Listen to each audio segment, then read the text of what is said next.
铃木菜奈子呢是19岁，加上是。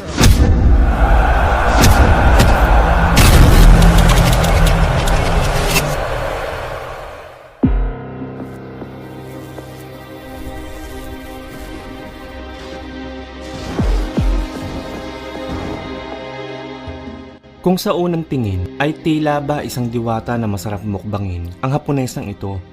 Maamo ang muka, mayumi, hindi makabasag pinggan ang datingan. Pero alam nyo ba mga brad, na ang magandang binibining ito ay isang professional boxer. Ang pangalan niya po ay Nanako Suzuki, na kilala din sa alias na Lady Samurai. May edad pa lamang ito na 23 years old. Tubong Takonami Aichi, Japan. Mahusay ang boxer na ito mga brad.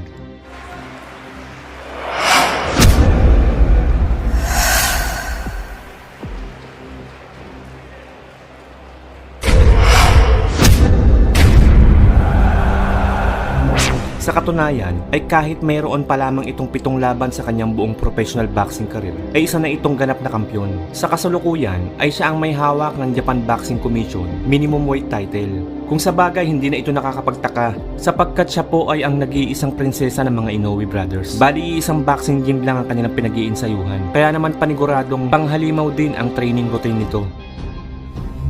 Pero alam nyo ba na bago pa man ito maging isang ganap na kampyon ay may isa ng Pinay noon ang bumugbog at nagpabagsak dito sa pinakaiingatang prinsesa ng mga Inoue. Ito ay walang iba kundi ang Pinay boxer na si Reynalyn Dasala Daquel o mas kilala bilang Renz Daquel, tubong Manabu Abra.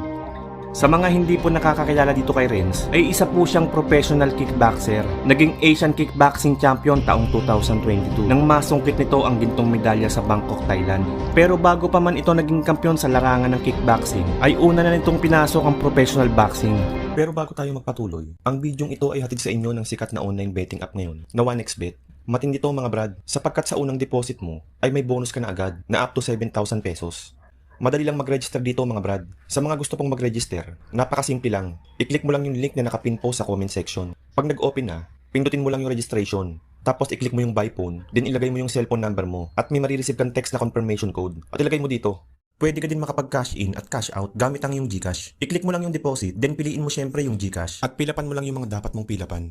At syempre, huwag mong kakalimutan na ilagay ang promo code na Kidlat1x para may bonus ka. Pero mga brad, paalala lang po ha, na ang 1xBet ay isa pong sugal. At ito ay para lamang sa 18 years old pataas. Sa madaling salita, ito po ay mahigpit na ipinagbabawal sa mga minor de edad. Kaya please gamble responsibly, okay? Taong 2019, sa kanyang ikatlong laban bilang isang pro boxer, ay dito niya nga nakatapat ang pambato ng Inoue Brothers na si Nanako Suzuki.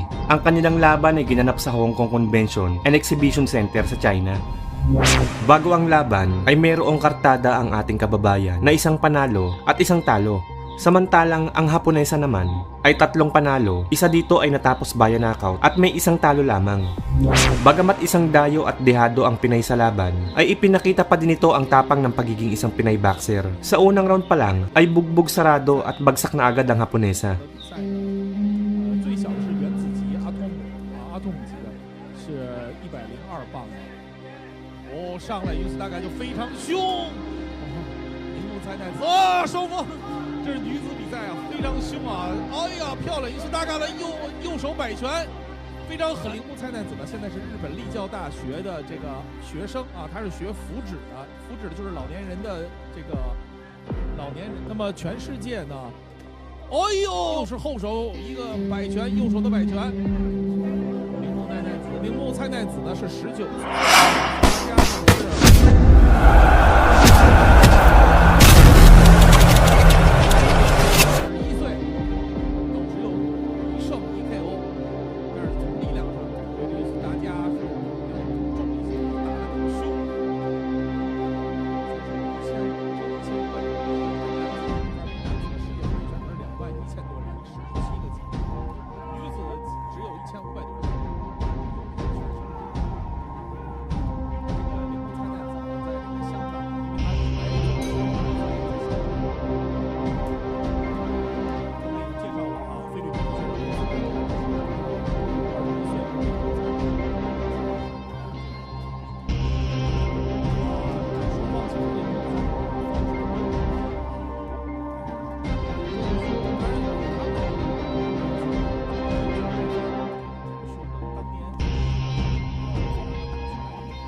后生生把自己的鼻梁都打断了。哇，大家的这个前手啊，防守真是好。这两选手更多有一个前摆后摆。啊，宇苏大家漂亮，右摆拳，然后大家整体来说感觉怕了。哦，但是这个铃木菜子刚才左右摆拳也命中了，这是用飞腿。我又是一个交叉，互相的后手的摆拳，你给我一下，我给你一下，后手的摆拳。啊，这个交叉也是很狠。哦，于是大家后手有一个，菜子是左手前直啊，防守其实两人防守都蔡丹子6岁，4战3胜5负 KO。于是大家呢是。哦，蔡丹子的左手2次了，左手。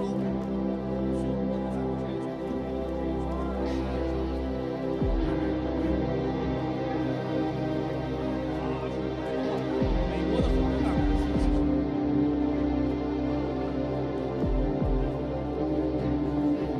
这一场不断的出错，大家只打过1次。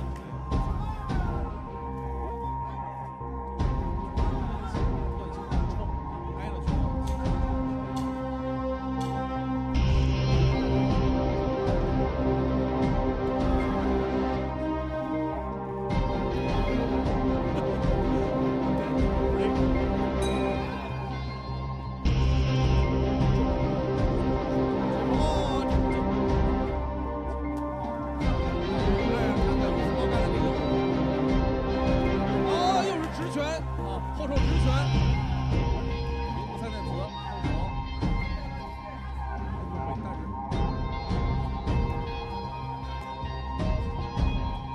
哦，后手直拳，这个命中了。好，连续打，连续打。现在铃木菜菜子不痒了，进入不痒，看能不能坚持下去。往后交叉拳，啊，但是斯保加连续2次摆，有一个更多的选手是高的。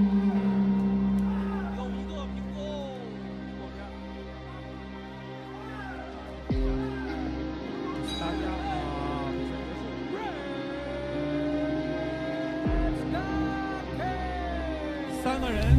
At dahil nakaabot ka sa dulo ng ating video, ay muli ko kayong bibigyan ng isang malupit na boxing trivia. Malamang kung mahilig kang makinig ng music, ay kilala mo ang legendary rockstar singer, songwriter na si Freddie Mercury, ang frontman ng British rock band na Queen. Sila ang nagpasikat ng mga kantang I Want to Break Free, We Will Rock You, We Are the Champions, at ang pamungusong Bohemian Rhapsody. Pero alam nyo ba na noong bata pa itong si Freddie Mercury ay minsan na nitong nakahiligan ng sports na boxing? At ang malupit pa dyan mga brad ay may husay din itong lumaban. Sa katunayan, noong nasa high school siya noon sa isang boarding school sa India ay marami itong napanalo ng tropeyo dahil sa husay nito sa paglalaro ng boxing.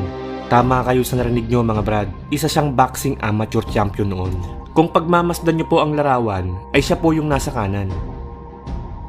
Subalit ang kanyang karera bilang isang amateur ay hindi din nagtagal sapagkat pinahinto na siya ng kanyang ina. Kung nagustuhan mo ang bidyong to, ay huwag kalimutan mag-like, share, subscribe, at pakikalimbang mo na din yung kampana para pag nag-upload ako ay isa ka sa mga una makakapanood.